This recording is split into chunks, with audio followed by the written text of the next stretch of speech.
ವೇದಾ, ಬಂದಾಗಿನಿಂದ 4 ಗೋಡೆಗಳ ಮಧ್ಯೆ ಜೈಲಲ್ಲಿರೋ ಪಕ್ಷಿ ಥರ ಇದೆಯಾ? ಹೊರಗಡೆ ಹೋಗಮ್ಮ, ಫ್ರೆಂಡ್ಸ್ ಸಿಗ್ತಾರೆ. ನ್ಯೂ ಇಯರ್ ಪಾರ್ಟಿ ಬೇರೆ. ಡ್ಯಾನ್ಸು, ಹಾಡು, ಜೋಕ್ಸು ಅಂತ ಮಜವಾಗಿರುತ್ತೆ. ಹೋಗ್ಬಾಮ ವೇದಾ, ನಿನ್ ಮೈಂಡು ರಿಫ್ರೆಶ್ ಆಗುತ್ತೆ. ಬೇಡ ಅಣ್ಣ, ನನಗೆ ಯಾರು ನೋಡೋಕ್ಕೂ ಇಷ್ಟ ಇಲ್ಲ. ಮೀಟ್ ಮಾಡೋ ಮೂಡು ಇಲ್ಲ ನನಗೆ. ಹಾಗಂದ್ರೆ ಹೇಗಮ್ಮ? ಹೋಗ್ಬಾ. ಅಂಬುಜಾ, ಅವಳಿಗಿಷ್ಟ ಇಲ್ಲ ಅಂದರೆ ಬೇಡ, ಬಲವಂತ ಮಾಡಬೇಡ.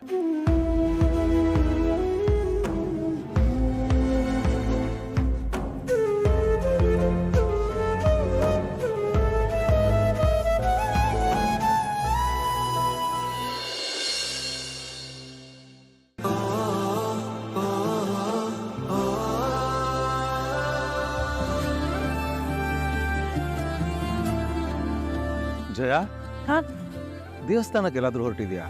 ಇಲ್ಲ ರೀ. ಯಾಕಮ್ಮ, ಹುಷಾರಿಲ್ವಾ? ಆಸ್ಪತ್ರೆಗೆ ಹೋಗ್ತಿದ್ಯಾ? ನನ್ಗೇನೋ ಆಗಿದೆ, ನಾ ಆರಾಮಾಗಿದ್ದೀನಿ.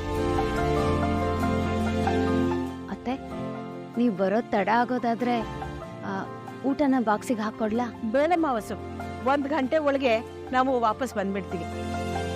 ಅತ್ತೆ, ಎಲ್ಲಿ ಹೋಗ್ತಿದ್ದೀರಾ? ಬಾಯ್ ಹಾಕ್ಬಿಟ್ಯಾ?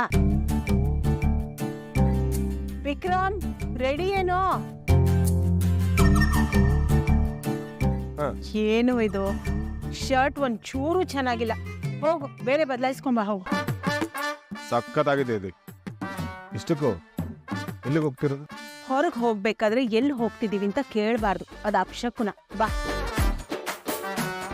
1 ನಿಮಿಷ ಬಂದೆ.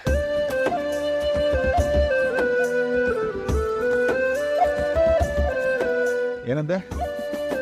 ಹೊರಗಡೆ ಹೋಗ್ಬೇಕಾದ್ರೆ ಎಲ್ಲಿ ಹೋಗ್ತಿದೆ ಅಂತ ಕೇಳ್ಬಾರ್ದು. ಬಸ್ ಹತ್ತದಾಗ ಕಂಡಕ್ಟರ್ ಕೇಳೋ ಫಸ್ಟ್ ಪ್ರಶ್ನೆ ಎಲ್ಲಿಗೆ ಅಂತ. ಅಪಶಕುನ ಅಂತ ಬಸ್ ಇಳ್ಕೊಂಡ್ ಬಂದ್ಬಿಡ್ತೀಯ? ನಾನೇನು ಹೇಳಿದ್ರು ಕೇಳ್ತೀನಿ ಅಂತ ಹೇಳಿದ್ಯಾ ನೀನು? ಹೌದು. ಹಾಗಂತ ಪ್ರಶ್ನೆನೇ ಕೇಳ್ಬಾರ್ದು ಅಂದ್ರೆ ಹೇಗೆ? ಎಲ್ಲಿಗಂತ ಹೇಳು, ಪ್ರಯಾಣ ಈಸಿ ಆಗಿರುತ್ತೆ. ಹೋಗ್ತಾ ಹೋಗ್ತಾ ಹೇಳ್ತೀನಿ ಬಿಡ. ಅಮ್ಮ ಇವತ್ತು ಗೂಗಲ್ ಮ್ಯಾಪ್ ಆಗಿಬಿಟ್ಟಿದ್ದಾರೆ. ಆಯ್ತು, ಹೋಗ್ಬಾರಪ್ಪ. ಹೇ, ಏನಾದ್ರೂ ಅನ್ಕೋ, ಹೋಗ ಬಾರ. 1 ನಿಮಿಷ ಇರು. ಶೈನು, ಹಾತೆ, ವೆಂಕಿ ಬೆವರು ವಾಸನೆ ಬರಬಾರ್ದು ಅಂತ ಅದೇನೋ ಹೊಡ್ಕೋತಾನಲ್ಲ, ಡಿಯೋಡೆಂಟ್. ಹಾ, ಅದು ತಗೊಂಬ. ನಿಂಗೆ ಹೇಳ್ತಾ ಇರೋದು, ಹೋಗಿ ತಗೋಬ. ಹೋಗೆ.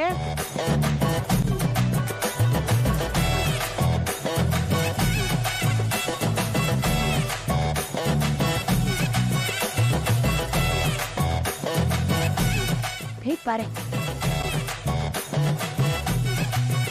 ಕುಡಿ. ಯಾಕೆ? ಹೇ, ಸುಮ್ಮನಿರ, ಗಮ್ಮನ್ನತ್ತೆ. ಕುಡಿ. ಬೆವರಿಗೆ ಎಲ್ಲ ಕಡೆ ಸುತ್ತಾಡ್ಕೊಂಡ್ ಬಂದಿರ್ತಿಯಲ್ಲ, ಗಮ್ ಅಂತಿರುತ್ತೆ. ಕುಡಿಯೇ. ಸರಿಯಾಗಿ ಹೊಡಿ, ಏನು ಖರ್ಚಾಗ್ಬಿಡಲ್ಲ. ನೋಡಿ,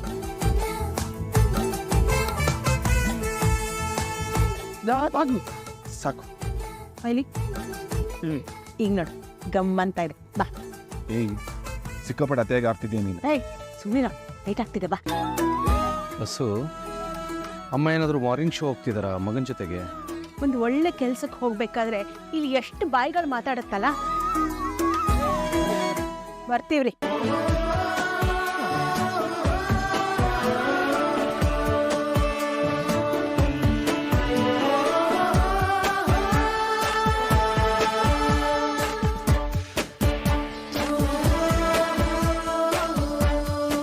ಕಲ್ಲೇಟಿಗಿಂತ ನಿನ್ನ ಕಣ್ಣೇಟು ಜೋರಾಗಿ ಗಡಗಡ ನಡುಗಿದೆ ಗಂಗಮ್ಮ.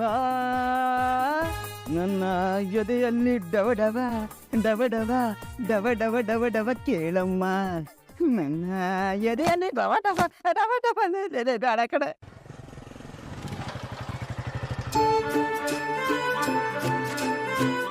ಅಮ್ಮ, ಆ ರೋಡ್ ತಗೋ, ಈ ರೋಡ್ ತಗೋ ಅಂತ ಹೇಳಿ ಕೊನೆಗೆ 7 ಮನೆ ಮುಂದೆ ತಂದು ನಿಲ್ಸಿದ್ಯಲ್ಲ. ಬರ್ತದರ್ಲಿ, ಹಣ್ಣು ಹಂಪಲು ಸೀರೆ ತಗೊಂಡಿಯಲ್ಲ, ಏನು ಉದ್ದೇಶ? ಏನ್ ಮಾಡಕೊಟ್ಟಿದ್ದೆ?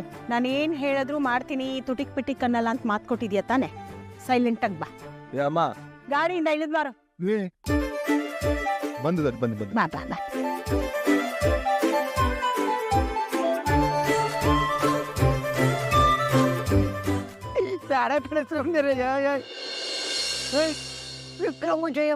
ಬನ್ನಿ ಬನ್ನಿ ಬನ್ನಿ ಬನ್ನಿ ಬನ್ನಿ. ಹೀಗೆ ದಯ ಮಾಡಿಸ್ಬೇಕು. ಕೂತ್ಕೊಳ್ಳಿ ಅಮ್ಮ ಕೂತ್ಕೊಳ್ಳಿ. ಏ ಸುಧಾ, ವಿಕ್ರಮ್ ಜೊತೆ ಹೋಗಿ ಬಂದವ್ರೆ ಬಾರಿ.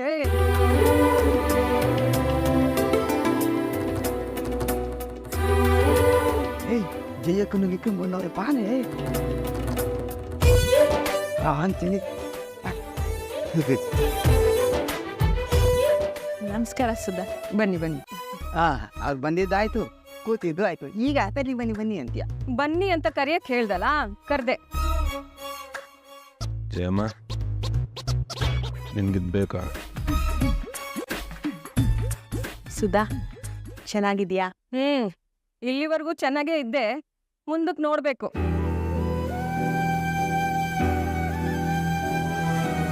ಅಣ್ಣ, ಒಂದ್ ತಟ್ಟೆ ತಗೊಂಡ್ಬರ್ತೀರಾ? ಗೊತ್ತೇನು, 2 ತಟ್ಟೆ ತಂದು ಬಿಡ್ತೀನಿ. ಇರಿ ಬಂದೆ ಬಂದೆ ಬಂದೆ.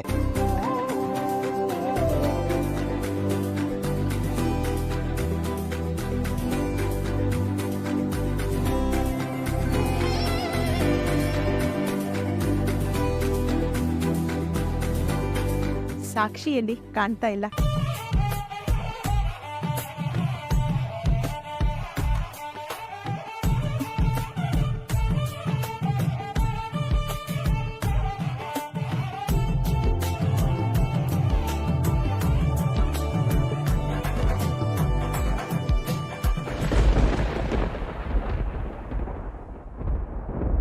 ಸುಧಾ, ಸಾಕ್ಷಿ ಎಲ್ಲಿ? ಓ, ನೀವು ಹೂ ಹಣ್ಣು ಸಮೇತ ಮನೆಗೆ ಬಂದಾಗ್ಲೇ ನನ್ಗೆ ಗೊತ್ತಾಯ್ತು ನೀವು ಯಾಕೆ ಬಂದಿದ್ದೀರಾ ಅಂತ. ಸುತ್ತಿ ಬಳಸಿ ಮಾತಾಡ್ದೆ ನೇರವಾಗಿ ವಿಷಯಕ್ಕೆ ಬನ್ನಿ. ಸುಧಾ, ನಾನಿಲ್ಲಿ ಬಂದಿರೋದು ಒಂದು ಒಳ್ಳೆ ವಿಷಯಕ್ಕೆ. ಹೋಗೋಣ. ಸ್ವಲ್ಪ ಸೈಲೆಂಟ್ ಆಗಿರ್ತೀಯೇನೋ? ವಿಕ್ರಮ್ ಅಂದ್ರೆ ಸಾಕ್ಷಿಗೆ ಇಷ್ಟ ಅಂತ ಇಡೀ ಊರಿಗೆ ಗೊತ್ತು. ಅವನೇ ನನ್ನ ಗಂಡ ಅಂತ. ಪಾಪ ಅವಳು ಬದುಕ್ತಿರೋದು. ಎಲ್ರಿಗಿಂತ ಚೆನ್ನಾಗಿ ಅವಳ ಬಗ್ಗೆ ನಿಮ್ಗೆ ಗೊತ್ತು.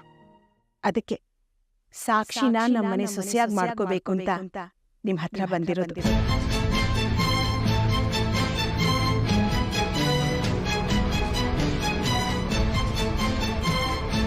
ರಾಮ, ಸುಮ್ಮನೆ ಇರು ಅಂತ ಹೇಳಿದೆ. ನಮ್ ವಿಕ್ರಮ್ಗೆ ಸಾಕ್ಷಿನ ಹೆಣ್ ಕೇಳಕ್ಕೋಸ್ಕರ ಬಂದಿದ್ದೀನಿ. ನೀನ್ ಮನ್ಸ್ ಮಾಡಿದ್ರೆ ಹೂ ತಂದಿದ್ದೀರಾ, ಹಣ್ಣು ತಂದಿದ್ದೀರಾ, ಎಲೆ ಅಡಿಕೆನೂ ತಂದಿದ್ದೀರಾ, ಜೊತೆಗೊಂದು ಹಗ್ಗ ತಂದಿದ್ರೆ ಚೆನ್ನಾಗಿರೋದು. ಏನು ಅಂತ ಮಾತಾಡ್ತಿದ್ದೀರಾ ಸುಧಾ? ಮತ್ತಿನ್ನೇನು, ಇವನಿಗೆ ಹೆಣ್ ಕೊಡೋದು ಒಂದೇ, ಅವಳಿಗೆ ನೇಣು ಹಾಕೋದು ಒಂದೇ. ಒಬ್ಳು ಗಂಡ ಅನ್ಸ್ಕೊಂಡಿರೋ ಇವನಿಗೆ ಇನ್ನೊಬ್ಬ ಹೆಣ್ಣು ಕೇಳೋಕ್ ಬಂದಿರೋದೇ ಅಪರಾಧ. ಅಂಥದ್ರಲ್ಲಿ ಮನೆ ಬಾಗಿಲಿಗೆ ಬಂದು ಒಂದ್ ಹೆಣ್ಣು ಕೇಳ್ತಿದ್ರ ಅಂದ್ರೆ ನಿಮ್ಗೆ ಸ್ವಲ್ಪನೂ ಪಾಪ ಪ್ರಜ್ಞೆ ಅನ್ನೋದೇ ಇಲ್ವಾ? ನಿಮ್ ಮನ್ಸು ಚುಚ್ತಾ ಇಲ್ವಾ? ಓಹೋ, ದುರ್ಗಕ್ಕೆ ಹೆಸರುವಾಸಿಯಾದ ರೌಡಿ ತಾಯಿ ನಾನು. ಯಾರ ಮನೆಗೆ ಬಂದು ಏನನ್ನೋ ಕೇಳ್ಬಿಟ್ರೆ ಭಯ ಪಡ್ಕೊಂಡು ಕೊಟ್ಬಿಡ್ತಾರ ಅನ್ಕೊಂಬೇಡಿ. ಮಗಳ ವಿಷಯ ಅಂತ ಬಂದ್ರೆ ನನ್ ಯಾವ್ದಕ್ಕೂ ಜಗ್ಗೋಳಲ್ಲ. ಯಾಕೆ ಸುಧಾ, ಯಾಕೆ ಏನೇನೋ ಮಾತಾಡ್ತೀಯ? ಅಲ್ಲ, ನೀನೇ ಹೇಳಿದ್ದೆ ಅಲ್ವಾ ನನ್ನ ಮಗಳನ್ನ ಮದ್ವೆ ಮಾಡ್ಕೊಡೋದೇ ಆಗಿದ್ರೆ ಅದು ವಿಕ್ರಮ್ ಜೊತೆನೆ ಅಂತ. ಅರೆ, ಅದೆಲ್ಲ ನೆನ್ಪಿದೆ ನಿಮ್ಗೆ? ಹೌದು, ಹೇಳಿದ್ದೆ. ಅಷ್ಟೇ ಅಲ್ಲ, ವಿಕ್ರಮ್ಮೇ ನನ್ನ ಅಳಿ ಆಗೋದು ಅಂತ ಊರ್ ತುಂಬಾ ಡಂಗೋರ್ ಸಾರಿಸಿದ್ದೆ. ಆದ್ರೆ ಅದೆಲ್ಲ ಯಾವಾಗ ಹೇಳಿದ್ದು? ನಿಮ್ ಮಗ ನೆಟ್ಟಿಗೆ ಕಾಲೇಜ್ಗೆ ಹೋಗಿ ಬರ್ತಿದ್ನಲ್ಲ ಆವಾಗ. ಈಗ್ಲೂ ನಿಮ್ ಮಗ ಹಾಗೆ ಇದ್ದಾನಾ? ಸುಧಾ, ವಿಕ್ರಮ್ ರೌಡಿನೇ, ಆದ್ರೆ ತುಂಬಾ ಒಳ್ಳೆಯವನು. ಆ ಮುರಳಿಯಿಂದ ನನ್ನ ಪ್ರಾಣ ಕಾಪಾಡಿ ನಿನ್ ಮಾಂಗಲ್ಯ ಉಳಿಸ್ತು ಇವನೇ. ನಿಜಾನೇ. ಅದಕ್ಕೆ ಯಾವಾಗ ಬಂದ್ರು ಟೀ ಕಾಫಿ ಮಾಡ್ಕೊಡು, ಒಳ್ಳೆ ಅಡಿಗೆ ಮಾಡಿ ಹೊಟ್ಟೆ ತುಂಬಾ ಊಟ ಮಾಡಿಸ್ ಕಳ್ಸು. ಅದನ್ನ ಬಿಟ್ಟು ಮಗಳು ಕೊಡ್ತೀನಿ ಅಂತ ಅನ್ಕೋ.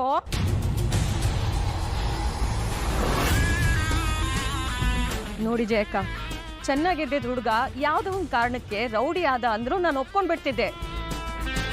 ಆದ್ರೆ ಆ ವೇದ ಕುತ್ತಿಗೆ ತಾಳಿ ಕಟ್ಟಿ ಮನೆಗ್ ಕರ್ಕೊಂಡ್ ಬಂದು ಸಂಸಾರ ಮಾಡಿರೋ ನೀನು. ತಿಳ್ಕೊಂಡಿದ್ದೇವು, ವೇದ ತುಂಬಾ ಒಳ್ಳೆ ಹುಡುಗಿ. ಹೆಸರಿಗಷ್ಟೇ ಸುಧಾ. ಅವರಿಬ್ರು ಗಂಡ ಹೆಂಡತಿ ಅನ್ಸ್ಕೊಂಡಿದ್ರು.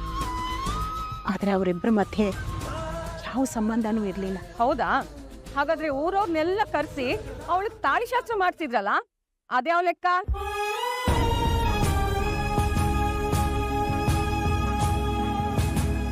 ಓಹೋ, ತೀರಾ ನೀವು ಯಾಮಾರ್ಸಕ್ ಬಂದ್ಬಿಟ್ರಾ? ಛೆ, ಇದು ತಪ್ಪು ತಿಳ್ಕೊಂಡಿದ್ಯಾ ಸುಧಾ? ನನ್ನ ಮಗನ ಮೇಲೆ ಆಣೆ ಹಾಕಿ ಹೇಳ್ತಾ ಇದ್ದೀನಿ, ವೇದನ್ಗೂ ವಿಕ್ರಮ್ಗೂ ಗಂಡ ಹೆಂಡತಿ ಸಂಬಂಧ ಇರಲಿಲ್ಲ. ಹಾಗಂತ ನೀವ್ ಹೇಳ್ತೀರಾ, ಜನ ನಂಬೇಕಲ್ವಾ? ಕಟ್ಕೊಂಡ್ ಹೆಂಡತಿನ ಓಡಿಸಿ 1 ವಾರನೂ ಆಗಿಲ್ಲ. ಜಯಮ್ಮ, ಆಗ್ಲೇ ನಿಮ್ ಮಗನ್ಗೆ ಇನ್ನೊಂದ್ ಮದ್ವೆ ಕೀಡ ಅಂತ ಜನ ಉಗಿಯಲ್ವಾ? ಉತ್ತರ ಕೊಡೋ ಪ್ರಶ್ನೆಗೆ. ನೋಡಿ ಜಯಕ್ಕ, ಸಾಕ್ಷಿ ಬಗ್ಗೆ ನಿಮ್ಗೆ ಏನಾದ್ರೂ ಆಸೆ ಇದ್ರೆ ಅದನ್ನ ಇಲ್ಲೇ ಮರ್ತು ಬಿಡಿ. ಅವಳನ್ನ ಹಾಳು ಬಾರಿಗೆ ತಳ್ಳಿ ಸಾಯಿಸ್ತೀನಿ ಹೊರತು ನಿಮ್ ಮಗನ್ಗೆ ಕೊಡಲ್ಲ ನಾನು. ಸುಧಾ, ನೋಡಿ, ನೀವ್ ಯಾವಾಗ ಬೇಕಾದ್ರೂ ಮನೆಗ್ ಬಂದು ಹೋಗಿ, ಆದ್ರೆ ಹೆಣ್ ಕೇಳೋ ಆಗಿದ್ರೆ ಈ ಕಡೆ ತಲೆ ಇಟ್ಟು ಮಲಗಬೇಡಿ. ಇದಕ್ಕಿಂತ ಅರ್ಥ ಆಗೋ ತರ ನನ್ಗೆ ಹೇಳಕ್ ಬರಲ್ಲ.